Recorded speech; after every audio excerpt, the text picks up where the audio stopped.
Good morning. Welcome to Unity of Charlotte. I hope your soul is already being lifted to a higher place.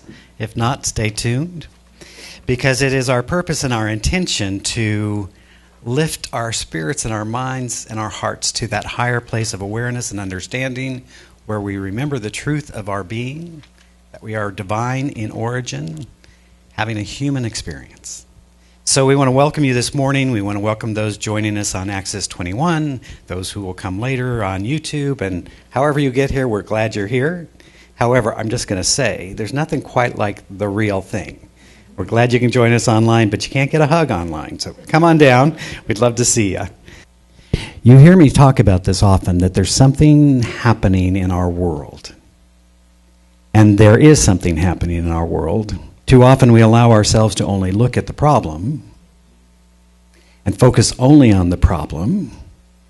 But I want to suggest to you today that perhaps the emergency is what is leading us to the emergence.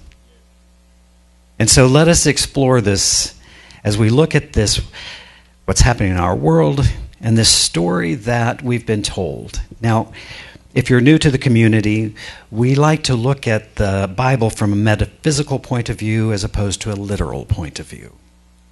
And when we begin to do that, we realize that this is not only a historical story. There's history, there's culture, there's all kinds of things wrapped into the story, but perhaps it's a message for us today and for all days.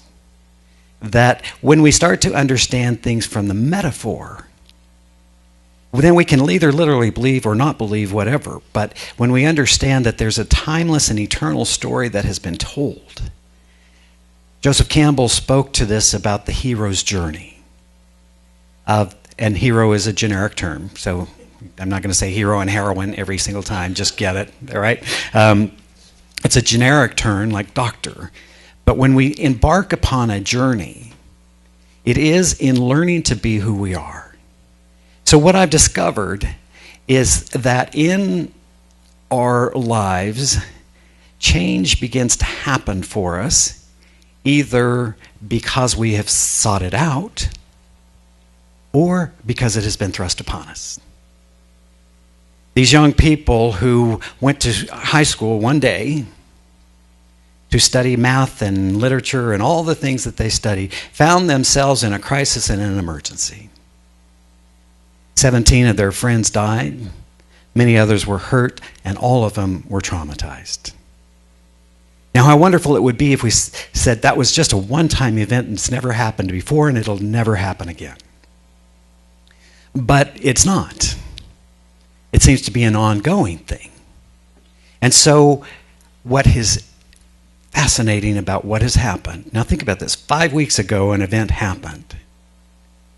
Yesterday, 800,000 people marched on Washington and 800 events around the world took place, one in Charlotte, with thousands and thousands and thousands of people. I was like, am I going to be the only hippie here? Nope, lots of us, right? The brilliance of it is the kids spoke.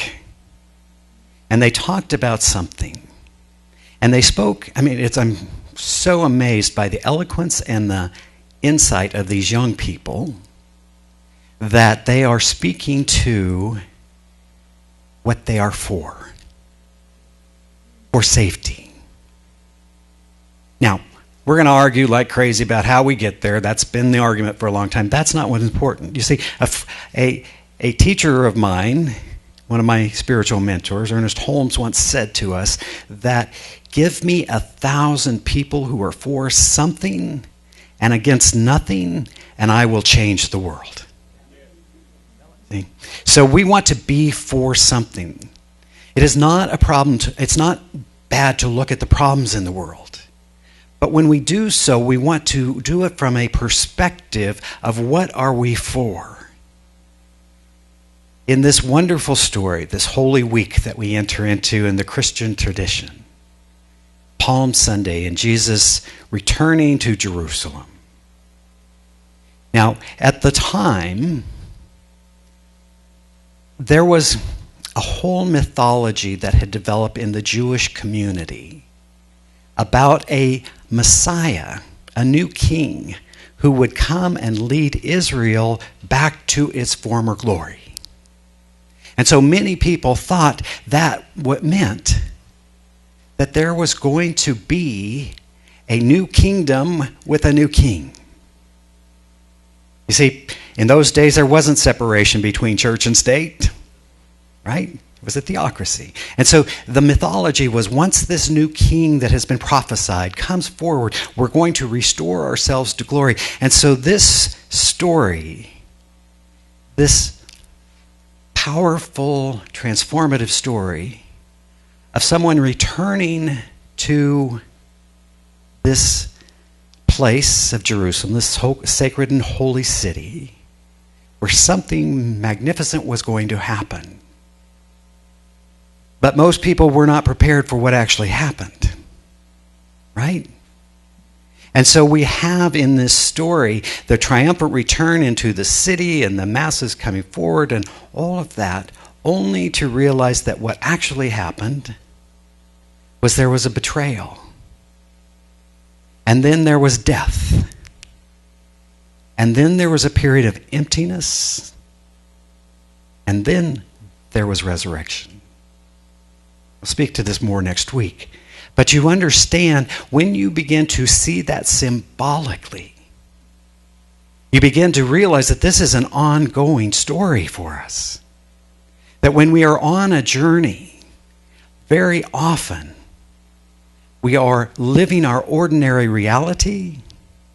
As Joseph Campbell called it, we're living in our ordinary world. Things are good, whatever's going on. And then there's a betrayal. Now, that's not always a person. Sometimes our body stops operating the way it was supposed to. Sometimes our job, our secure job that we've worked for all these years, goes away. Sometimes, any number of things. So when the betrayal is not the person, the betrayal is of our way of thinking. And when that happens, we are faced with a question of, who am I now? The Bible tells us that we must be born again if we are to enter into this spiritual dimension. Some scientist in the group, I'm sure, said, well, how does that work? You get born once, and it's tougher when you're 200 pounds, right? So how does that work? Talking symbolically, we must die to our old way of being in order to emerge into a new, more powerful life. There's a period, we talked about this period of emptiness, of this period of being in the void. And then something majestic happens in that emptiness. But so often for us, what we want to do is to avoid the emptiness. We say, oh, my old way of life has died. I know, I'll drink. Or I'll take drugs. Or I'll find some way to numb the pain so that I don't have to experience the emptiness that I'm feeling. We live in a world and a time where emptiness is not welcome. Every second must be filled with something. And then you get those overachievers who want to multitask. It's not enough to do one thing all the time. Some of us are going to do several things all of the time. Let there be no emptiness or insight in my life. I'm busy. Right? Not pointing out anything here. No. Right? In the emptiness is the beauty. In the St. John of the Cross spoke to this idea of the dark night of the soul. We throw that term around often, but it is a deep, deep, profound, ugly, and uncomfortable process. It is not about having a bad day. It is when the very foundation of your soul is shaken and you say, who am I now? I believe that our purpose here as spiritual beings, as a spiritual community, is to equip people with the skills and the tools and the resources so they know who they are, so they experience life differently.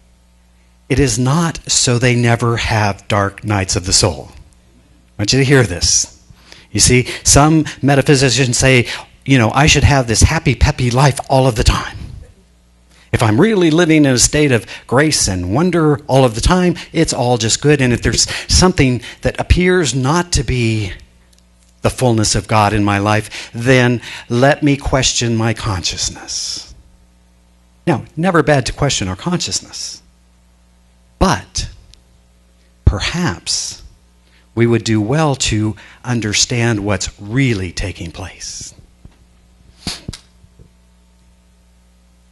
Rumi said to us, the spiritual path wrecks the body and afterwards restores it to health.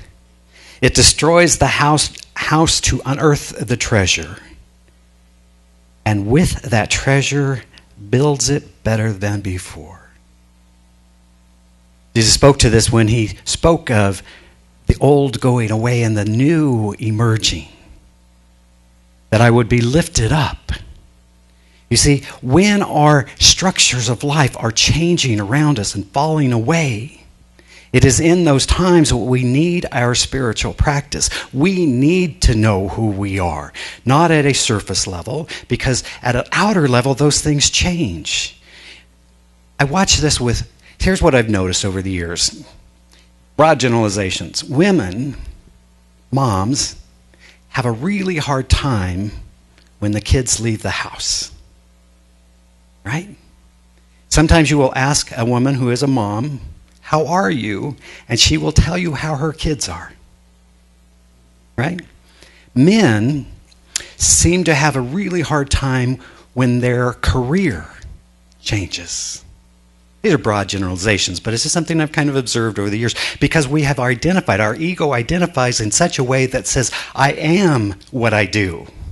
I am what I have. I am these behaviors.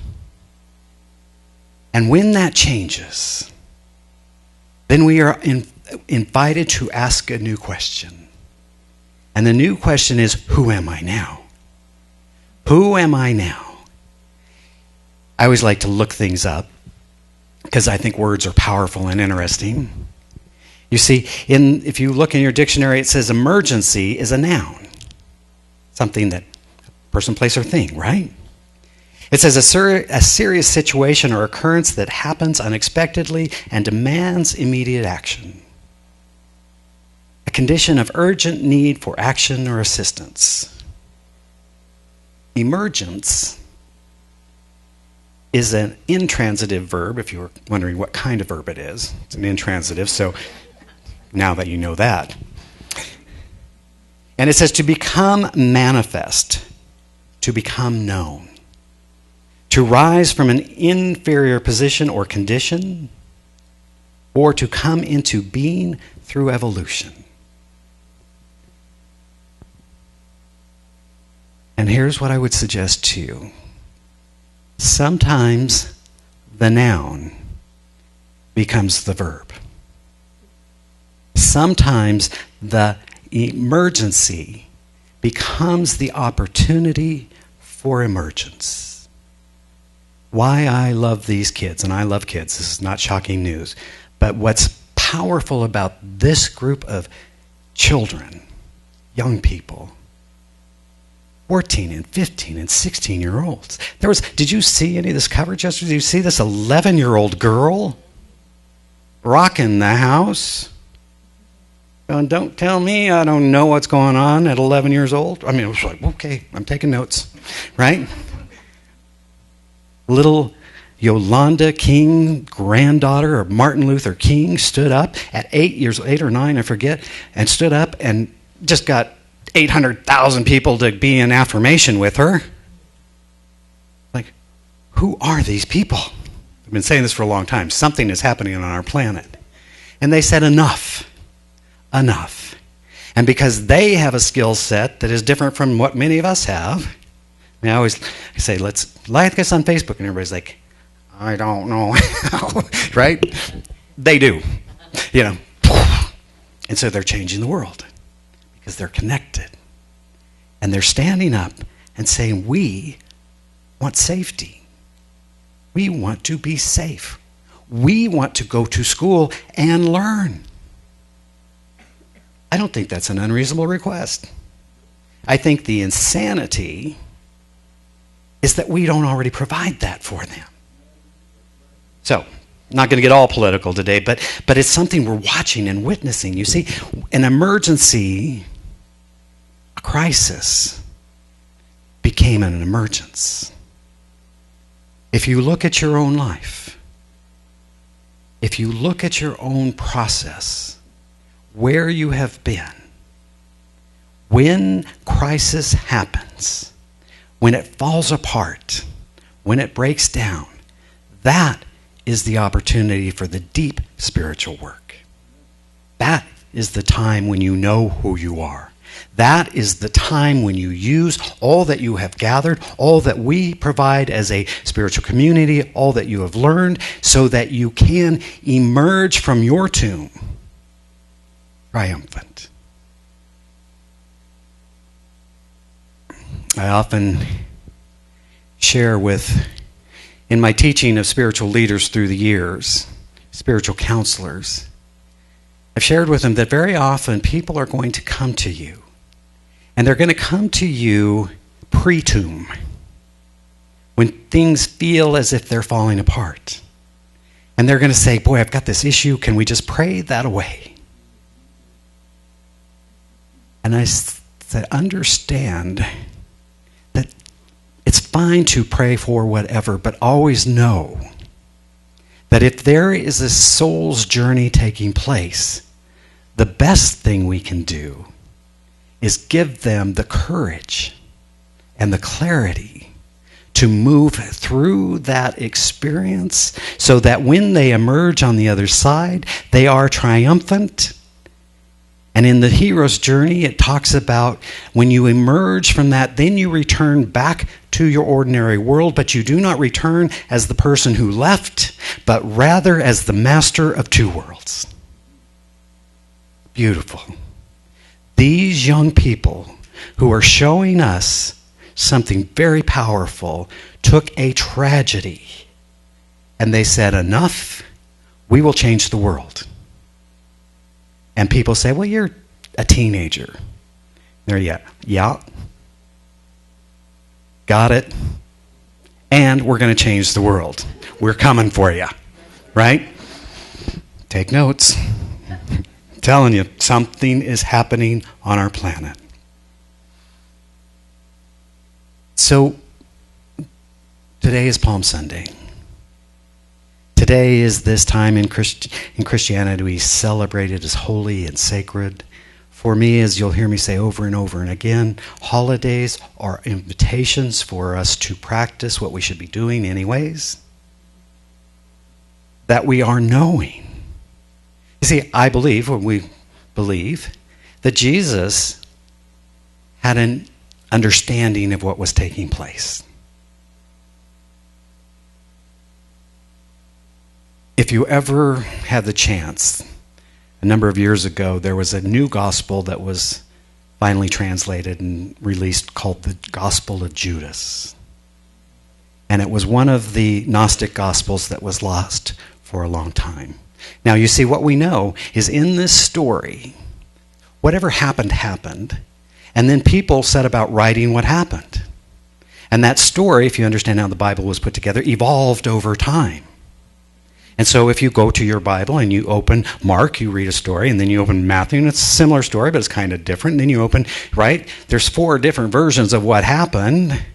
And then people started writing letters, and Paul got his pen out and started, well, Paul and his friends, but they call themselves Paul. You could do things differently in the day. And started to explain to people what happened. Well, there was a whole group of people who would have felt very comfortable in this church called Gnostics, that were saying there's something symbolic happening. And so in this Gospel of Judas, it suggests that Judas was the favored one. That Judas fulfilled the sacred contract so that the drama could unfold. I want you to think for a moment about those individuals or situations that have shown up in your life that you may have considered to be Judas. You may have considered deserve whatever punishment they might have or receive. And I'd invite you to shift that. Now, if people do things wrong, they should be responsible for their choices, as we all should. But I would invite you to consider that perhaps at a sacred, soulful journey, those are your greatest teachers. I had, early in my ministry, my very first ministry, I had a person who invited me into a greater experience of myself. Now, the way he did that was by helping me get fired from my first ministry. I always like to say they invited me to start a new ministry, which sort of implied that I knew it didn't end the one that I was in at the moment, right? Now, long story, and I won't go through it, but at the time it was so painful, such a painful experience. Name was maligned and all kinds of things happened, and yet out of that came my ministry. I said, enough. No longer am I going to be the people-pleasing, codependent nightmare. I'm going to stand for truth. I'm going to be who I am. And those who resonate and want to learn what I have to share are welcome, and those who don't are welcome to find a path that works for them. Makes life easier. We are being invited over and over and over to know who we are, to live from our highest possibility, to recognize that we are divine beings right here, right now. When Marie Wilkie said, "Be patient toward all that is unresolved in your heart, and try to love the questions themselves. Live the questions now. Perhaps you will then gradually, without noticing, live along some distant day in the answer. Perhaps you will then gradually, without noticing, live along some distant day into the answer." The questions that are asking themselves in our lives right now come with the answer, but we must ask the right questions. Let us pray. And come up if you like. So I just simply invite you to open your heart in this moment, to recognize and realize there is indeed but one life, one power, one presence, one being. The very life of God living itself in, through, and as us now. And so we open our hearts to divine love. We open our minds to spiritual wisdom.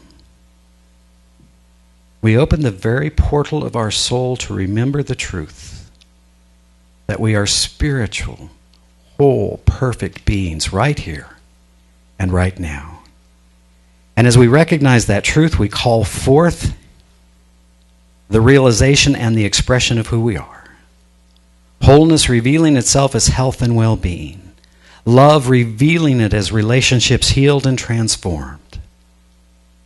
Abundance revealed as joyous flow in our lives and in our experience. How good it is to know this truth. We are each spiritual beings on a journey of wholeness, of self-discovery, of revelation. And we are blessed. From our state of blessing, we bless this community, knowing it to be a divine idea unfolding perfectly. From this place of being, we honor every man, woman, and particularly every child. We realize the brotherhood and sisterhood of all humanity. And we envision a world at peace, a world of safety, a world that works for all. And as always, I bless all priests, rabbis, ministers, teachers of every faith, for I know there are many pathways to the divine. For all of these blessings, I give thanks. And through the power of the living Christ, I simply speak this word of power, knowing that it is so. As together we say, and so it is. Amen.